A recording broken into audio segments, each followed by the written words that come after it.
থামুম, এই যে ইমাম সাহেব, আপনার আর এই মসজিদে আসার কোনো প্রয়োজন নেই। কিন্তু কেন ভাই, কি হয়েছে? আস্তাগফিরুল্লাহ, ইমাম সাহেবের তো লজ্জা পাওয়া উচিত ছিল।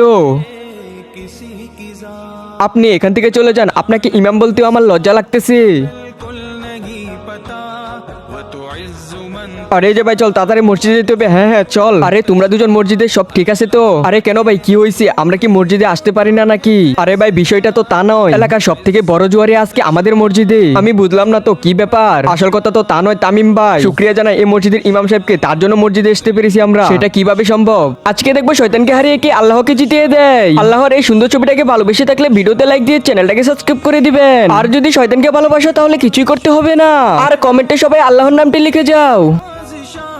আরে এলাকার পোলাপান তো এখানে জুয়া খেলতেছে, যাই ওদের সাথে গিয়ে একটু বসি, আমি ওদেরকে জ্ঞান দেই। আরে ইমাম সাহেব, আপনি এখানে, এটা তো আপনার জায়গা না, আপনি যে এখানে এসে বসলেন। আরে মেরাজ ভাই, ইমামতি করে তো আর তেমন আয় হচ্ছে না।